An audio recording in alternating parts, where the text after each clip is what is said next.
guys, this is Eileen coming at you from Just Kettlebells, and I'm going to do a video today just going over some of the different ways to transition from the tall sit position to the lunge position in the Turkish get-up. So we reviewed these in class, and some people liked ones other than, different transitions better, so I thought I'd do a video to remind you what they were, because sometimes, especially with Turkish get-up, it's a lot of information taken at once. So we're going to start from tall sit position. See me in the camera. So here we are in tall sit. So I'm not going to use a bell for this because I'll be talking, but so my bell would be in this hand, the same side as my leg is bent. And before we start talking about the transitions, I do just want to talk about hand placement in tall sit. If your hand is too far back in the tall sit position, then no matter what transition you use, it's going to be difficult.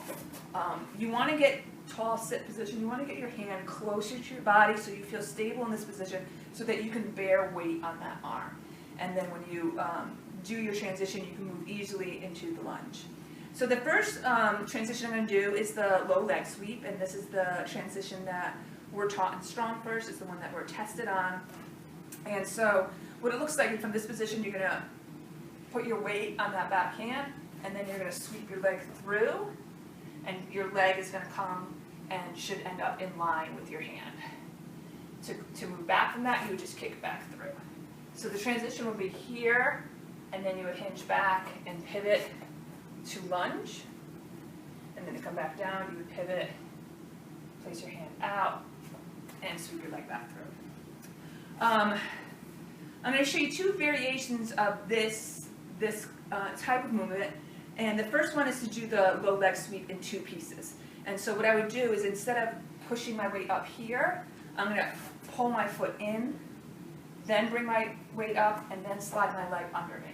This is easier. I would still transition to lunge in the same way, but this allows for an easier transition. Here, if you're using the heavier bell, or if you're just getting used to that motion, it's easier than stabilizing this whole time without this leg, to be able to just pull the leg in, and then you just have to stabilize for that one movement.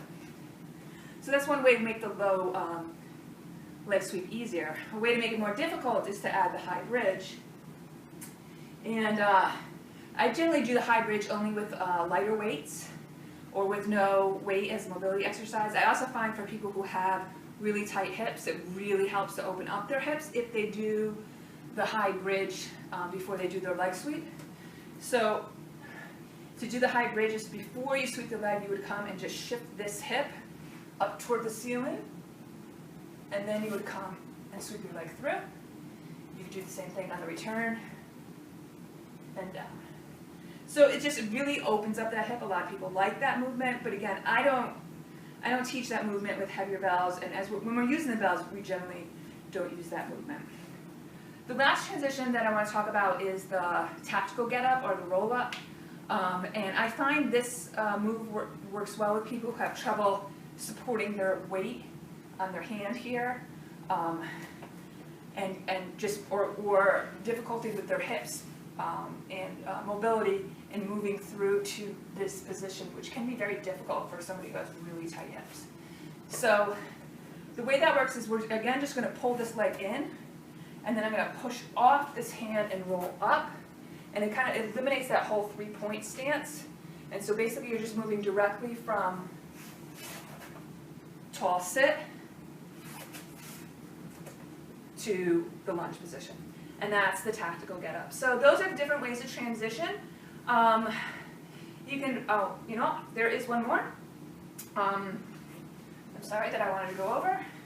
And that's a transition after you do you can do any of the leg sweeps, but once you're in this three-point stance position, however you want to transition here, there's a different way to get to the lunge, and a lot of people who have difficulty with their knees find this one easier. And basically you're going to come your hinge, and then instead of shifting this leg and facing forward, you're going to bring this leg here, and then you're going to stand from here. One thing I really like about this transition is it places the emphasis on that foot for the stand part. So when you come here, you're placing your energy on that foot, and that's what you stand with. And so it does get good feedback there tactically through that leg to focus on that, and you don't have to readjust. The thing I don't like about it is that it changes your direction. So then coming back down is a little confusing because you get to shift directions. So that's it. Those are all the transitions that we go over in class. I'm sure there's many more. There's lots of information from Strong First instructors and videos if you want to take a look at them. And if you have any questions, feel free to email me, and hopefully you'll find that helpful and practice different variations of the Turkish get up. Thanks.